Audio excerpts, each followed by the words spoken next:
आमा जी भी सुतल बिया। अच्छा आमा जी भी सुतल बारी बाबू भी रिया सुत बाबू सुत जाओ कोनो दिक्कत ना भाई हम है ना बारी भाई लोग इनके साथ इनका भैया ठीक बनी ना चला लेकिन भैया कने मने हम हूँ ठुमका लगा लेंगे एगो गमछिया हमरो दीजिए ना गमछू छिला बाबू ना वही मजा कैसे आई ना बाबू एगो गमछी दो हाँ हाँ वाह वाह है सागुल बा लाल कलर के औरत या कहत रे भैया औरत के भाव देखी कैसे होला कैसे ऐसे भैया ऐसा खाड़ी तनी पीछे रह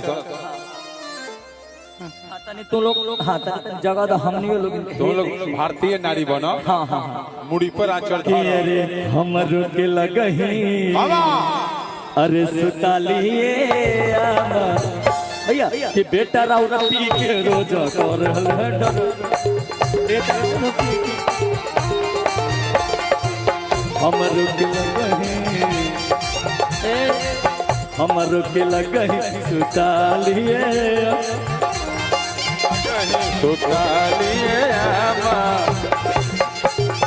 करले डरमा बेटा राव पी के रोज करल बेटा पी के रोज करले डरमा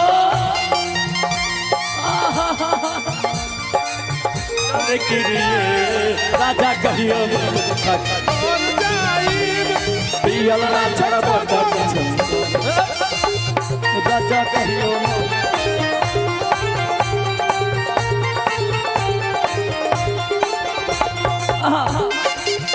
देखा बबुआ बेटा के रोज करले डरमा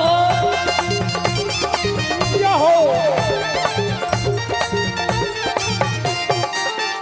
ए बबुआ बा कुछ बात कुछ दुख तू विनय पसवानों से कही हो वो हमरा के बड़ी माने ले बिल्कुल कुछ कुछ शंकरो जी से कह देव शंकर तो खाली सुन के टार देवे ले और ते कहत तरीके ए अम्मा जी लेके जब पी के उतरे तो किंगा पतर वे मार देंगे फाड़ देंगे हम आज तोर पुट्ठा फाड़ेंगे आप पुट्ठा फाड़ो हां पुट्ठा फाड़बो तू फाड़म मोई बैठल कर विधायक डेमोक्रेसी कह के धर के जेल भेजवा देब हिलत रहा कैसे हिला पियला त इज्जत नहीं करेला लुगाई के नासा में हो खेला ता गारी देला नासा में हो खेला ता गारी देला भाई के नासा में हो खेला ता गारी देला भाई के औरत ये कहत रे कि पियला त इज्जत नहीं अरे करेला लुगाई के साफा पी के मोड़ी में गिर जाता हाँ नाला में गिर जाता इंग्लिश नहीं मिलता महुआ पी लेते रे नशा में हो खेला था गाड़ी दिल माई के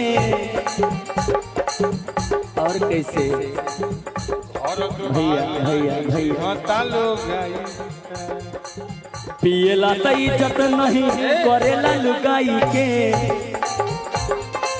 वाह नशा में हो खेला ता गाड़ी देला नशा में हो खेला ता गाड़ी देला भाई के नशा में हो खेला ता गाड़ी देला भाई के हाँ बाबू है ए मोटी अच्छी छोटी मोटी ना छोटी है ना छाछ पर अब क्या करती है ना वो ठीक है भैया बाबू है ना अपने दोनों का जोड़ी ठीक है बाबा के साथ नहीं जमता है इधर भैया आराम से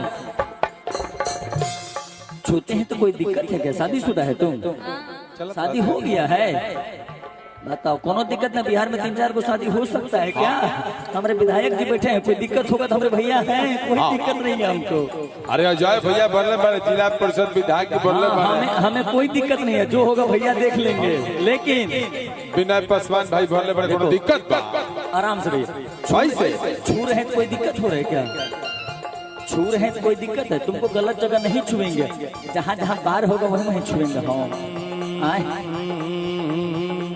जो लाता इज्जत नहीं करेला लुकाई के नहीं करेला लुगाई के नशा में हो खेला तो करी देलो हो खेला तो करी देलो माई के नशा में हो खेला कहत अरे औरतिया का कहते हैं बाबू? अरे ए फटे जाला जामा ओहो खुले जाला जामा। क्या बात है? ए अम्मा जी फटे जाला जामा खुले जाला जामा। वाह फटे जाला जामा खुले जाला बेटा राव के और हले डरामा राव के रोजे करे ले दादा बेटा के रोज करे ले दादा। हो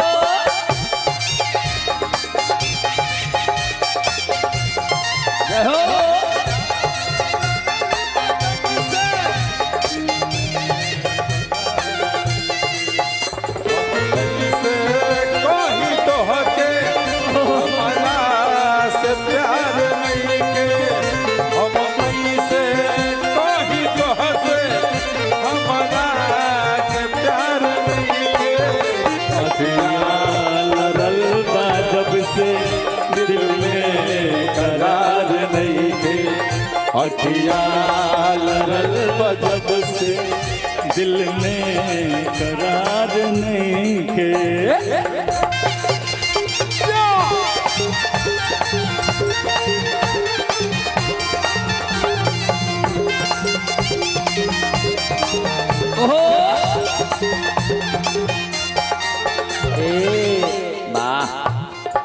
बहुत तरीके से कैसे अंतिम भाव बाबू? अंतिम में हो एक बाद नेताजी लोग के मंच पर आगमन हुई।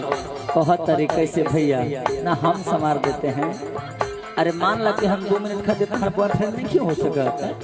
2 मिनट खातिर माने में कब आधी आधी रतिया के आधी आधी रतिया के घाटी पर से आवेले। ठुमका है नहीं लगा भाई लोग बैठे बड़ी सन भैया। आधी आधी रतिया के घाटी पर से आवेले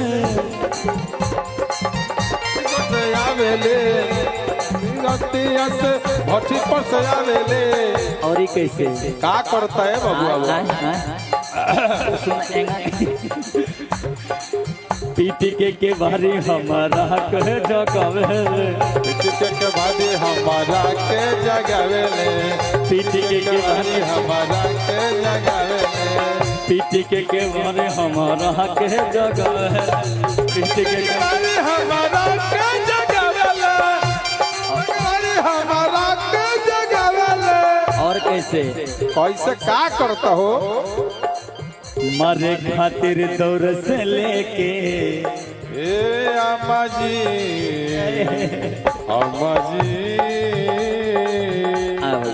चलो। मारे खातिर दौर से लेके अरे बसवा के खामा। मारे खातिर दौर से लेके बसवा के खामा। बेटा और पी के रोज गोर हले डरा। बेटा और पी के रोज गोर हले डरा।